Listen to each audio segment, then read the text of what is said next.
Next ম্যাচটা আমরা কত ভালো ক্রিকেট খেলি, দেন তারপরের ম্যাচটা কত ভালো ক্রিকেট খেলি। সো আমরা যদি এভাবে আগাই তাহলে একটা সময় দেখা যাবে যে এই সাইকেল শেষে আমরা কতগুলো ম্যাচ জিততে পেরেছি বা কী অবস্থানে ছিলাম। সো প্ল্যানটা এরকমই, আমাদের আলটিমেট একটা গোল আছে, বাট আমি প্রায়োরিটি দিচ্ছি এখন আপাতত এই 2টা টেস্ট ম্যাচ। না, কতদিন জানি মাঝখানে ক্যাপ্টেন ছিলাম না, ওই সময়টা রিল্যাক্স ছিলাম, এনজয় করেছি পুরো সময়টা, ভালো সময় কেটেছে। রিজনটা এর আগেও বলেছিলাম, বাট আমার কাছে মনে হয়েছে যে ক্রিকেট বোর্ড যেভাবে আমার সাথে কমিউনিকেট করেছে, তারপরে সবার সাথে সুন্দর একটা হেলদি কনভারসেশন হয়েছে, পাশাপাশি একটা সময় যে আমার মনে হয়েছে যে আমি নাজমুল হোসেন শান্ত ইন্ডিভিজুয়াল ব্যক্তির থেকে বাংলাদেশ টিমটা অনেক বড়, এবং আমার চিন্তার থেকে বড় চিন্তা হইল যে আসলে বাংলাদেশ টিমের কি প্রয়োজন, এবং যেখানে বাংলাদেশ ক্রিকেটের বোর্ডের এত বড় বড় কর্মকর্তা বা এক্স ক্রিকেটাররা তো এখন বোর্ডে আছেন, তারা যখন একটা পরামর্শ দিচ্ছেন অবশ্যই এটা টিমের ভালোর জন্য, আমার নিজের ভালোর জন্য। সো ওই কনভারসেশনটাকে আমি পুরোপুরি রেসপেক্ট দিয়েছি, এবং যদি এক কথায় বলি যে আমার কাছে মনে হচ্ছে আমি ইন্ডিভিজুয়াল নাজমুল হোসেন শান্তর থেকে বাংলাদেশ ক্রিকেট দলটা আগে রাখা উচিত। সো আমি দলটাকে আগে রেখে আমি আবার এই ডিসিশনে এসেছি। যে কারণগুলোতে আপনি আগে ক্যাপ্টেন থেকে সরে দাঁড়ানোর সিদ্ধান্ত নিয়েছিলেন, ওই সমস্যাগুলো কি সমাধান হয়েছে যখন আপনি নতুন ওটা আবার ক্যাপ্টেন্সি টেক আপ করলেন? সমস্যার কথা তো আসলে খুব একটা আমি বলেছিলাম না, বাট আমার কাছে মনে হয় যে ক্রিকেট বোর্ড, যেটা আমি বললাম যে সুন্দর একটা হেলদি কনভারসেশন হয়েছে, যেই প্রবলেমগুলো হতে পারে বা যে প্রবলেমগুলো হচ্ছে ওই জিনিসগুলো কিভাবে আমরা হ্যান্ডেল করতে পারি সবাই মিলে, ওই বিষয়গুলো নিয়ে আমরা সবার জায়গা থেকে পজিটিভ ছিলাম, এবং আমি আশা করছি যে সামনের দিকে খুব পজিটিভ ওয়েতে এই দলটা আগাবে, এবং আমি বিশ্বাস করি যে ক্রিকেট বোর্ড ওই জায়গায় আমাকে পুরোপুরি সাপোর্ট করবে।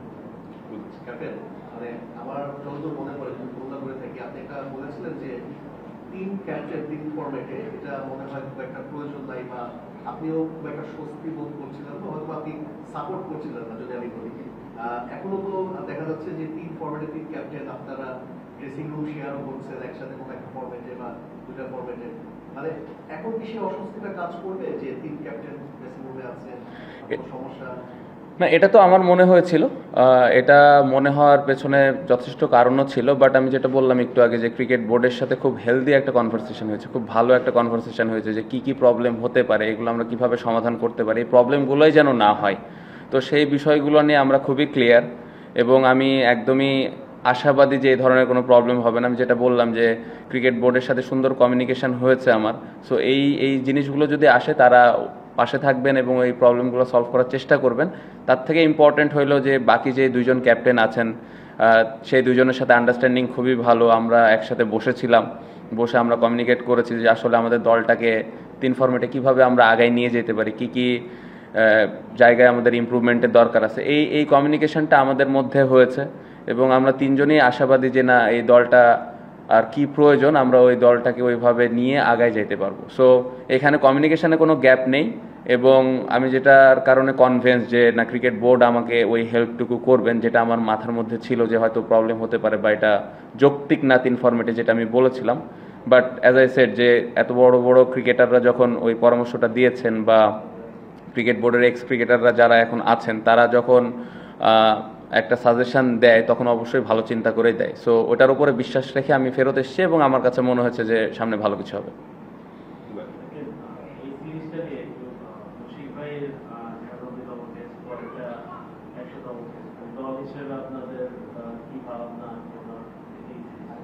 না, খুবই এক্সাইটেড। আমার মনে হয় যে কালকে ইনশাল্লাহ 99তম হবে।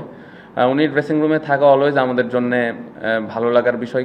কারণ হইলো টেস্ট ক্রিকেটটা অবশ্যই আমরা সবসময় এক্সপিরিয়েন্সকে প্রায়োরিটি দিই। সো ওনার এত বছরের একটা ক্যারিয়ার, এটা আমাদেরকে অনেক হেল্প করে। ওনার এক্সপিরিয়েন্সটা আসলে ক্রাঞ্চ মোমেন্টে কীভাবে ওই প্রেশারগুলো হ্যান্ডেল করার লাগে, এই বিষয়গুলো সবসময় আলাপ আলোচনা হয়। সো খুবই এক্সাইটেড, এবং আমি পার্সোনালি এই 2টা টেস্ট ম্যাচ সেলিব্রেট করতে চাই, এনজয় করতে চাই, সবাই মিলে একসাথে পুরো দিনটা এনজয় করবো। স্পেশালি 100তমটা যদি উনি সুস্থভাবে খেলতে পারে, তাহলে ওই 5টা দিন আমরা সবাই মিলে সেলিব্রেট করব, এবং পুরো দিনটা 5টা দিন খুব ভালোভাবে এনজয় করতে চাই। সো খুবই আশাবাদী ইনশাল্লাহ উনি সুস্থভাবে 2টা টেস্ট ম্যাচ খেলবে।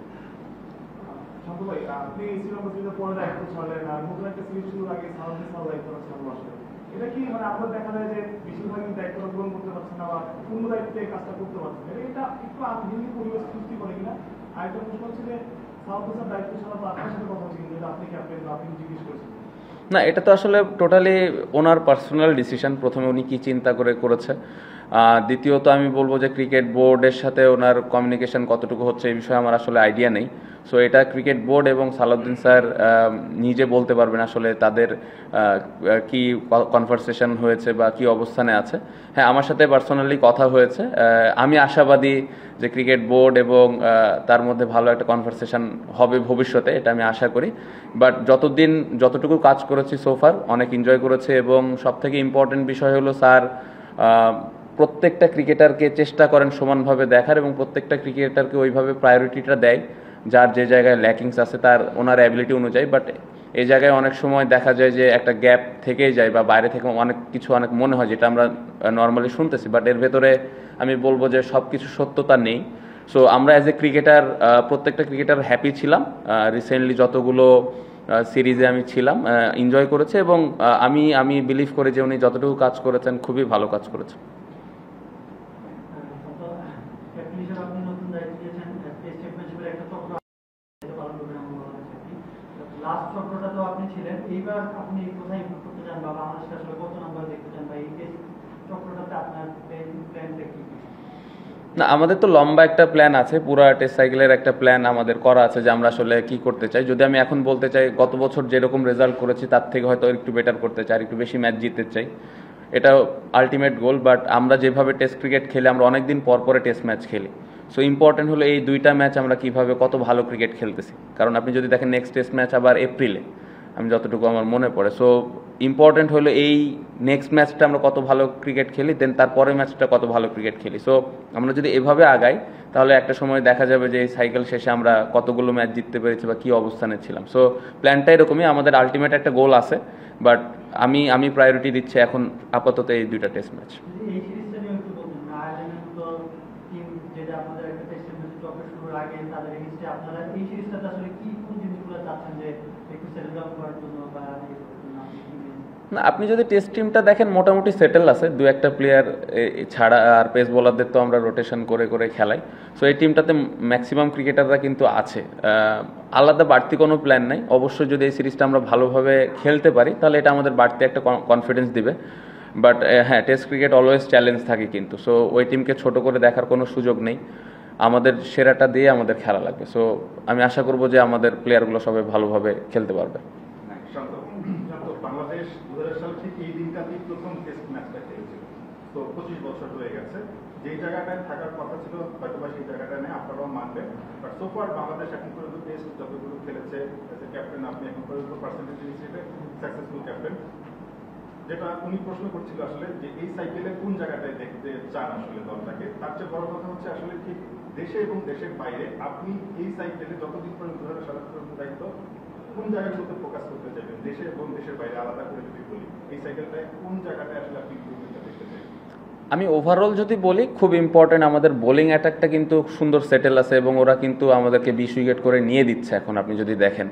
সো ইম্পর্টেন্ট হবে এই যে টোটাল 16টা ম্যাচ আছে ফেব্রুয়ারি পর্যন্ত, লাস্ট ম্যাচ 2027-এ, এইখানে আমরা অ্যাজ এ ব্যাটিং ইউনিট কত ভালো ক্রিকেট খেলতেছে, একটা এভারেজ স্কোর, কত ভালো একটা স্কোর আমরা ফার্স্ট ইনিংসে দাঁড় করাইতে পারি, বা কতগুলো 100 আমরা অ্যাজ এ টিম হিসেবে প্রতি ইনিংসে করতেছি, এই বিষয়গুলো আমার লক্ষ্য থাকবে। এবং টার্গেট যেটা আমি বললাম একটু আগে, যে ওই গোলটা ওইভাবে সেট করা। বোলিং ওয়াইজ আমি ভালো করছে, বাট স্টিল এই জায়গায় আরও ইম্প্রুভমেন্টের জায়গা আছে। আমি এখন একটু বলে রাখি, আমাদের অস্ট্রেলিয়া এবং সাউথ আফ্রিকা অ্যাওয়ে সিরিজ আছে দুইটা, ওইখানে অনেক চ্যালেঞ্জ থাকবে, এটা আমরা সবাই জানি। বাট ওইখানে আমি আশা করবো যে কীভাবে আমরা ব্যাটসম্যানরা ওখানে বড় রান করতেছি, কীভাবে ওইখানে একটা বড় রান বলতে আমি 100 রানের ওপরের ইনিংসের কথা বলতেছি। সো লক্ষ্য এটাই থাকবে। আর একটা ভালো কোশ্চেন করছেন, সেটা হলো যে টেস্ট ক্রিকেটটা আশানুরূপভাবে ওরকম আগায়নি। এটার পেছনে আমি মনে করি যে আমাদের তো পুরোটাই দোষ যে আমরা অত ভালোভাবে দলটাকে আগায় নিয়ে যেতে পারিনি, এটা আমাদের ফল সবার আগে। বাট পাশাপাশি আমি বলবো যে এখানে আপনাদেরও একটু দায়িত্ব নিতে হবে, যে সবসময় আপনারা হোয়াইট বল নিয়ে অনেক কথা বলেন, হোয়াইট বলে কেউ 50 করলে 100 করলে অনেক কথাবার্তা হয়, অনেক ভাইব উঠে যায়। বাট কেউ এখানে টেস্ট ক্রিকেটে কেউ যদি 3 উইকেট নেয় বা 100 করে বা 200 করে, ওটা নিয়ে খুব বেশি কথাবার্তা কিন্তু সোশ্যাল মিডিয়ায় হয় না। বাট আমার কাছে বিং এ ক্রিকেটার হিসেবে মনে করি আমি যে টেস্ট ক্রিকেট সব থেকে সম্মানের জায়গা, এবং আমরা প্লেয়ার হিসেবে সবসময় এই ফরম্যাটটা খেলতে প্রাউড ফিল করি। সো আমি আশা করব যে আপনারা যেরকম হোয়াইট বলটারে যেভাবে একটা ভাইব ক্রিয়েট করেন বা যেভাবে প্লেয়ারদেরকে ওপরের দিকে নিয়ে যান, আমি আশা করব যে এই ফরম্যাটে প্লেয়ারদেরকে নিয়ে একটু আলোচনা বেশি হবে বা আরেকটু ওপরের দিকে নিয়ে যাওয়া, এই জিনিসগুলো যদি হয় আস্তে আস্তে আমাদের পাশাপাশি আপনারা যদি এই হেল্পটুকু করেন, তাহলে টেস্ট ক্রিকেটটা আমার মনে হয় সামনের দিকে আগাবে এবং সাধারণ মানুষের কাছে ওই মেসেজটা পৌঁছাবে যে আসলে টেস্ট ক্রিকেটের গুরুত্বটা কতটুকু। সো এতটুকু তো আমি আশা করতেই পারি। শান্ত, এই উইকেটে আমরা 4টে টেস্ট খেলেছি, তার মধ্যে 3টাতেই হার, একটা জয় আছে। আপনি ক্যাপ্টেন ছিলেন, মানে কেমন দেখলো উইকেটটা, মানে পাঁচের এই ম্যাচটা এখানে কেমন মিরপুর চট্টগ্রামে বলতে পারি যে আসলে কেমন হতে পারে কম্পিটিশন, কিন্তু এখানে 4টা ম্যাচে কম্পিটিশন চেঞ্জ হয়েছে, অনেক দিনই একটাকে বসে গেছে, অনেক পেসে বসে গেছে। এবার আপনি কেমন চান, উইকেটে কেমন দেখেন, ম্যাচটা কেমন হতে পারে? একটা ইনস্ট্রাকশন তো দেওয়া হয়েছে টিমের পক্ষ থেকে গ্রাউন্ডসম্যানকে। আশা করব যে আমি আশা করি যে উইকেটটা ভালো হবে, স্পোর্টিং উইকেটই আমি আশা করছি। বাট অলওয়েজ সবসময় সারপ্রাইজ হই ওই পার্টিকুলার ওই ডেতে কী বিহেভ করতেছে, ওয়েদার কন্ডিশন অনেক কিছু ম্যাটার করে। বাট অ্যাজ এ ক্যাপ্টেন হিসেবে আমি আশা করব যে উইকেটটা স্পোর্টিং হবে, ভালো উইকেটই হবে। ব্যাটসম্যানরা বড় রান করার একটা সুযোগ থাকবে যদি যে ইনস্ট্রাকশন আমরা গ্রাউন্ডসম্যানকে দিয়েছি ওই অনুযায়ী যদি উইকেট হয়।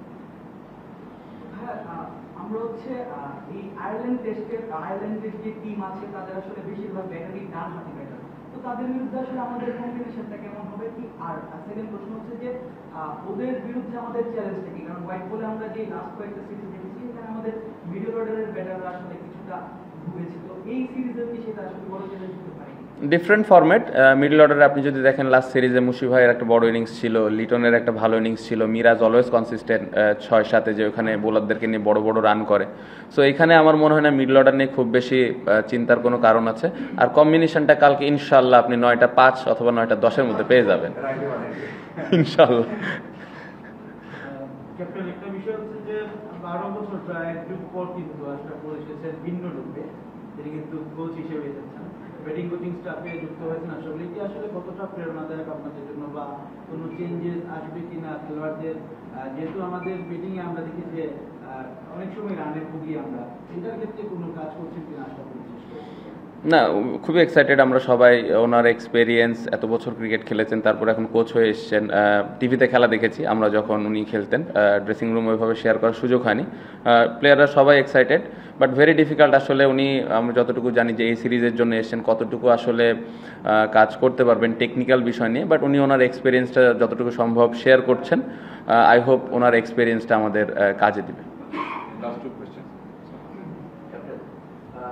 অনেক কিছু হচ্ছে টিমের মধ্যে, টিমের বাইরে। আপনি ক্যাপ্টেন চলে গেছেন, আবার আসছেন, সালাউদ্দিন ভাই চলে যাচ্ছে, কেরসুল ভাই, মাশরাফুল ভাই আসলেন, আবার বোর্ডের অনেক কিছু চেঞ্জ হয়েছে। সবকিছু মিলিয়ে অ্যাজ এ হিউম্যান বিং আপনার দিন শেষে পেশাদার ক্রিকেটার হলেও মানুষ তো অবশ্যই একটা ইম্প্যাক্ট পড়ে কিনা কোনোভাবে আপনাদের উপর? এত অদল বদল, এত চেঞ্জেস, এত কিছু না হলে তো ভালো, বাট একটা জিনিস কি আসলে এগুলো কন্ট্রোলের বাইরে। আপনি যে কয়টা কথা বললেন, আমরা প্লেয়ার হিসেবে এগুলো কন্ট্রোলের বাইরে। আমি পার্সোনালি এই জিনিসগুলো এভাবে দেখতে পছন্দ করি, যে জিনিসগুলো আমার কন্ট্রোলে আছে ওটা নিয়েই থাকতে পছন্দ করি। বাইরে অনেক কিছু হবে, একটু পরে প্রেস কনফারেন্সের পরে কি হবে আমি জানি না। তো যতটুকু কন্ট্রোলে আছে অতটুকু নিয়েই চিন্তা করা। আপনি যেটা বললেন ডিফিকাল্ট, বাট আমার কাছে খুব বেশি ডিফিকাল্ট মনে হয় না, কারণ এটা কন্ট্রোলেই নাই আমাদের। সো যেটা কন্ট্রোলে আছে ওটা নিয়ে ফোকাস করা, ওটা নিয়ে চিন্তা করাটা আমার মনে হয় বুদ্ধিমানের কাজ হবে। তো আয়ারল্যান্ডকে অপোজিশন হিসেবে কতটা অ্যাসেস করলেন? মানে তারা যেহেতু খুব রেগুলার টেস্ট ক্রিকেট খেলে না, বা আমাদের সাথে অন্য টিমগুলো যেরকম একটা রেগুলার বেসিসে বাইলাটারাল সিরিজে দেখা দেখা হয়, আয়ারল্যান্ড কিন্তু যেরকম হয় না। ওদের টিমটা সম্পর্কে আপনার অ্যাসেসমেন্টটা একটু জানতে চাচ্ছিলাম, যে স্ট্রেংথটা কি বা কিরকম? না, ভালো দল আমার কাছে মনে হয়। যে যদিও কম খেলা হয়, আপনি যেটা বললেন, এই জন্য কিন্তু অ্যাডজাস্ট করাটাও একটু কঠিন ব্যাপার। তো আমরা প্লেয়াররা যত তাড়াতাড়ি সম্ভব ওই অ্যাডজাস্টমেন্টে চলে যাব ইনশাল্লাহ। এবং যেহেতু রেগুলার বেসিস খেলা হয় না, তো আমাদের আরও বাড়তি একটু ফোকাস থাকাটা জরুরি। পাশাপাশি ওই টিমের যদি আপনি ব্যাটিং অর্ডার দেখেন, ওরা কিন্তু বড় বড় স্কোর খেলার মতো ক্ষমতা রাখে এবং বেশ কিছু প্লেয়ার কাউন্টেও খেলেছে অতীতে। সো আমি একদমই ছোট হিসেবে দেখতে চাই না, ছোট দল বড় দল এগুলোতে আমি যেতেই চাই না। ইন্টারন্যাশনাল একটা টেস্ট ম্যাচ হবে, প্রপার ওই দলকে রেসপেক্ট দিয়ে আমরা খেলতে চাই, এবং আমি আশা করি যে ওই দলের সাথে চ্যালেঞ্জ থাকবে, বাট ওই চ্যালেঞ্জটা ঠিক মতো হ্যান্ডেল করার অ্যাবিলিটি আমাদের আছে। Thank you.